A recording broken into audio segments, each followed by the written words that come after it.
Mary, he's here! Who? Jesus! He's back at last! You know, for me, it's incredible to be doing this, and also that Roma agreed to play Mary was thrilling for me. You know, it's my wife, I love her. I know she's always loved Mary, and the fact that she agreed to play this role has been just great, and her performance has been incredible. I mean, when you see it on the screen, your heart breaks with seeing Mary crying inside and out for the life of her son.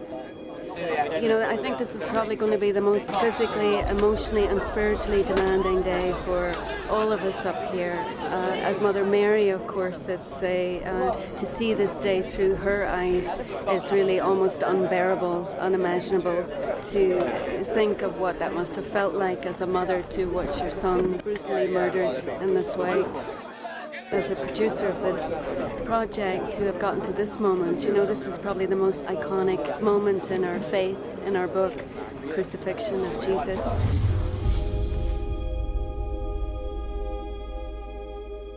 I always believed Roma needed to be in this series. We're never going to do this again in the rest of our lives. It's one opportunity.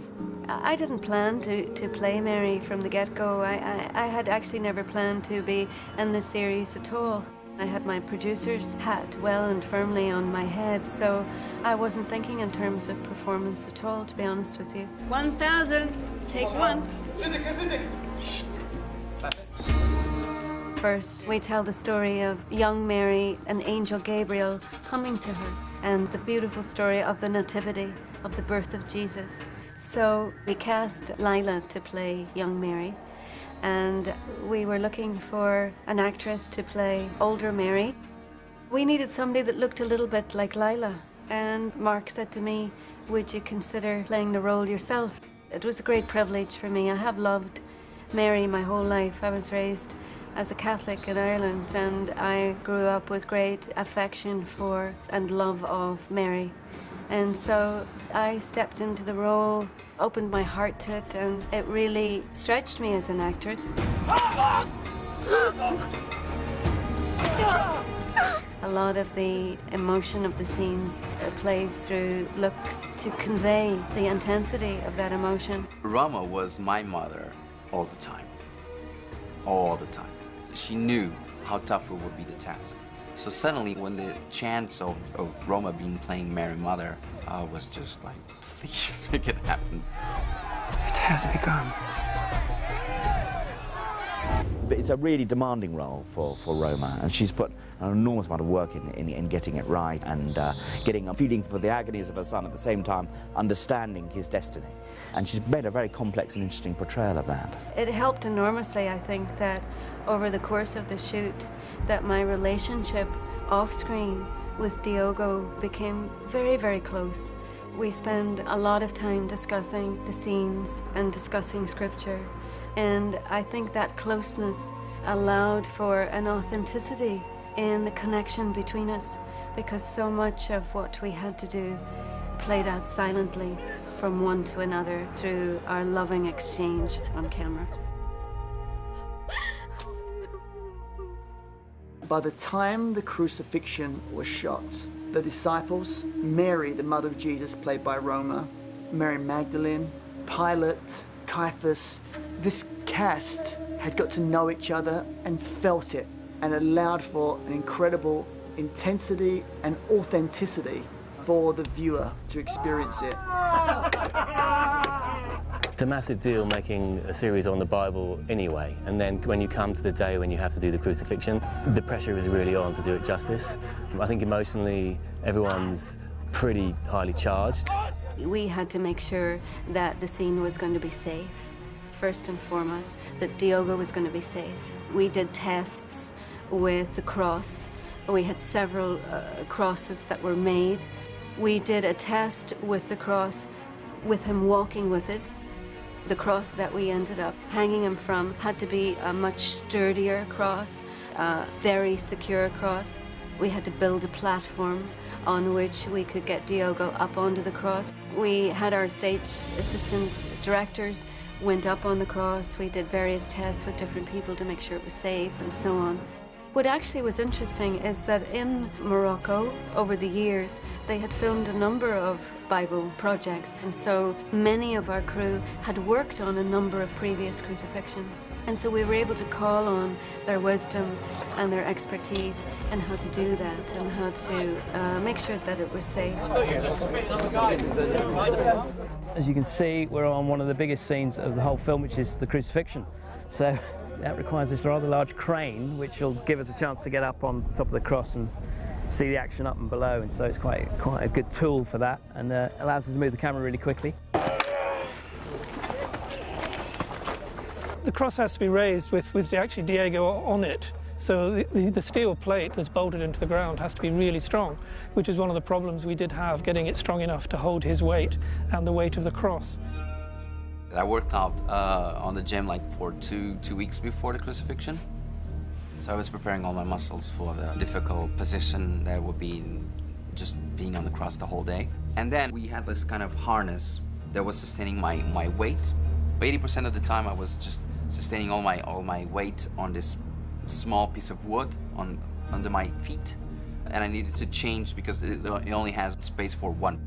Can't put both feet there. Profile shot to have Diogo camera right and the criminal over here camera left. Without hesitation, I would say the biggest challenge we had was filming the actual crucifixion on Golgotha.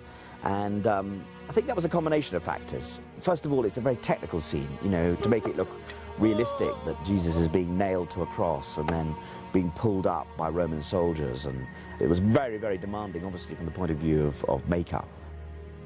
So every day we were taking like 2 hours for makeup, the minimum. So during all the carrying the cross and the crucifixion, it's the whole body.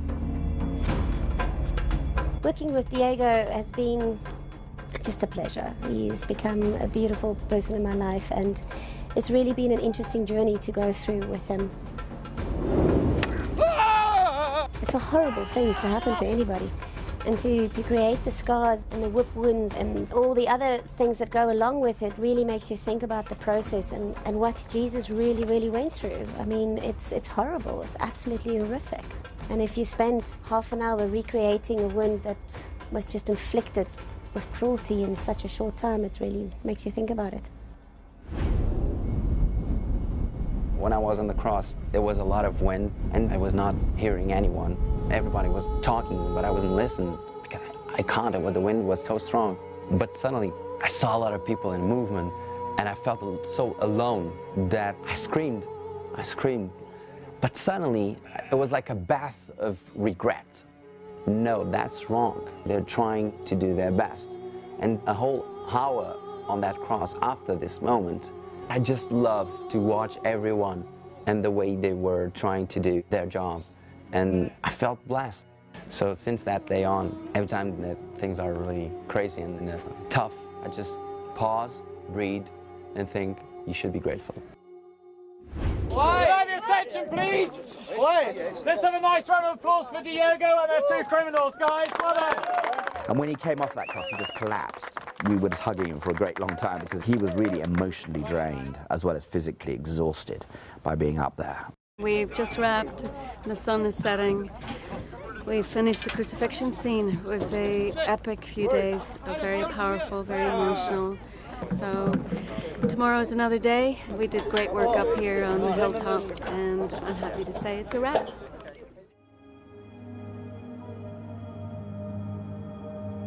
It's episode 9 that deals with the trial and the crucifixion and the death of our Lord.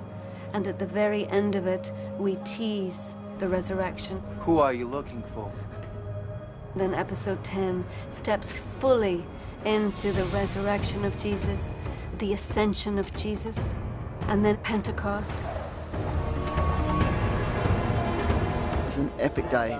We're dealing with the resurrection of Christ today. This location, to find these tombs on the Scout, took us a while, and it's a bit epic to get here across a couple of rivers and quite a drive, but very, very worth it. We're actually working in a real tomb, which is difficult because it's very small. So we're just trying to get that magical sense of the light opening, the sort of coming back to life a bit.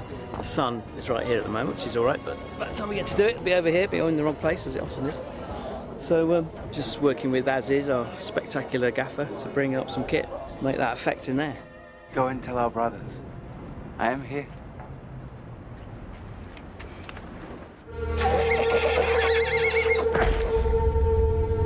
Who are you?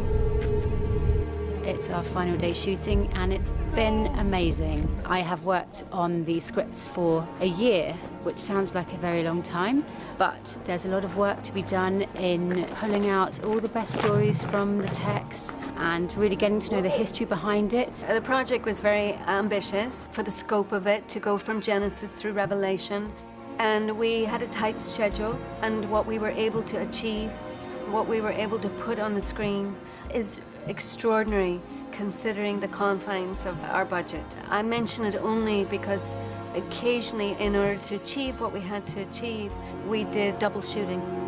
We would send off splinter units to do smaller shoots and keep the main unit for the main drama.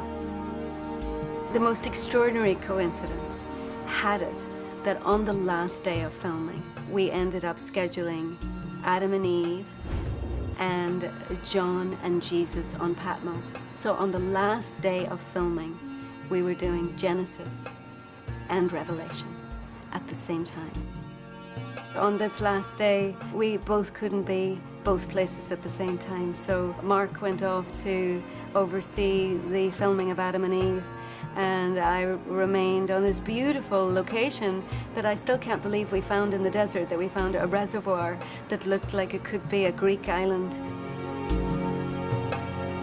I remember I just finished in time to rush across to get to the last part of filming with Roma's main team.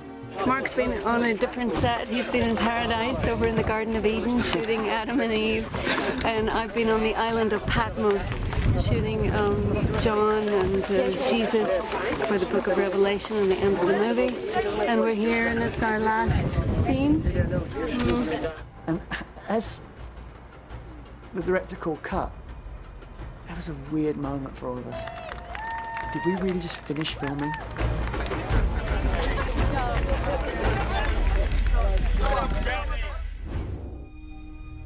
I remember that day. Roma and I had a gift for Diogo, who played Jesus, and it was a first edition King James Bible from the 1600s. And Diogo was very moved by this, and he said, "I have something for you. Come with me." There was no English words to describe how grateful I was for everything that happened to me, because this project, it changed me as a person. So the only way of telling them thank you, the way I know, is the way I grew up with the words thank you. It was saying obrigado in my language. It means thank you. I hold their hands and I just did this prayer from my heart in Portuguese. It was one of the most moving things of my life. I can't even explain. I didn't understand one word, but I understood everything. And that was his gift to us.